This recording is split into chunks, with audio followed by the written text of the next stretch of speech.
नमस्कार मित्रांनो, स्वादयोग रेसिपीमध्ये आज आपण पाहणार आहोत कुरकुरीत उपवासाचा डोसा. उपवासाचे नेहमीचे तेच पदार्थ खाऊन आपण जर कंटाळा असेल तर ही रेसिपी नक्कीच आपण ट्राय करू शकता.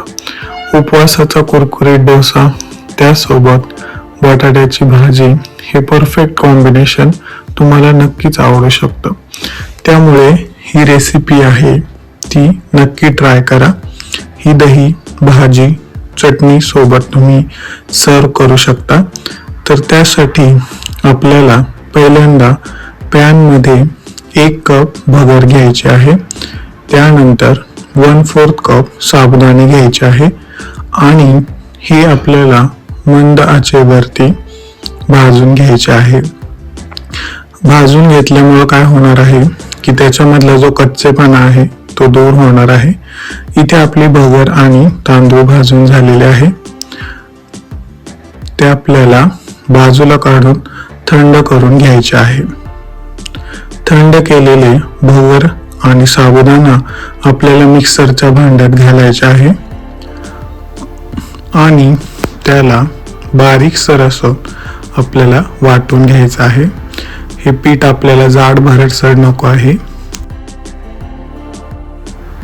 त्यानंतर याच्यामध्ये आपण अर्धा कप दही घालणार आहे. त्यासोबत 1 कप पाणी आपल्याला घालायचं आहे. त्याच्यानंतर 1 टेबलस्पून सैंधव मीठ आपल्याला घालायचंय आणि हे सुद्धा आपल्याला मिक्सरला बारीक असं फिरवून घ्यायचं आहे. डोश्याच्या पिठासारखी याची कन्सिस्टन्सी आपल्याला ठेवायची आहे.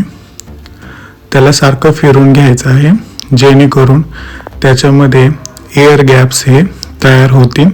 सर्व पीठ व्यवस्थित फेटून घ्यायचं आहे आणि त्यानंतर 30 मिनिटासाठी याला झाकून ठेवायचे. त्याच्याबरोबर आपण बटाट्याची भाजी करूया. त्याच्यासाठी कढईमध्ये 1 टेबलस्पून तेल, जिरे, 4 ते 5 हिरव्या मिरच्या आपल्याला परतून घ्यायच्या आहे. इथे मी 2 उकडलेले बटाटे फोडून घातलेले आहे. त्याच्यासोबत शेंगदाण्याचं कूट घालायचं आहे. चवीनुसार सैंधव मीठ घातलेलं आहे आणि ही भाजी जी आहे ती आपल्याला हाय फ्लेमवरती परतून घ्यायची आहे. अगदी झटपट होणारी ही भाजी आहे. आपली बटाट्याची भाजी जी आहे ती तयार आहे. ही भाजी तुम्ही उपवासासाठी थालीपीठासोबत सुद्धाही वापरू शकता. इथे अर्धा तास झालेला आहे आणि आपलं पीठ जे आहे ते व्यवस्थित फर्मंट झालंय. याच्यामध्ये थोडासा सोडा आणि लिंबू आपण घालणार आहे जेणेकरून ते व्यवस्थित फर्मंट होईल. पीठ परत एकदा आपल्याला व्यवस्थित हलवून घ्यायचं आहे आणि ही परफेक्ट कन्सिस्टन्सी आहे डोस्याच्या बॅटरची. इकडे आपण तवा गरम करून घेतलाय. त्याच्यावरती पाण्याचे शिंतोडे मारायचेत. डोसा बॅटर आपल्याला घालायचंय आणि हळवा रेत्याने ते पसरवून घ्यायचं आहे. सर्व कडांनी पसरून घ्यायचं आहे. साईडने आपल्याला तेल सोडायचं आहे. कुरकुरीत होऊसपर्यंत भाजून घ्यायचं आहे जेणेकरून त्याच्या कडा सुटतील. आपला कुरकुरीत डोसा तयार आहे.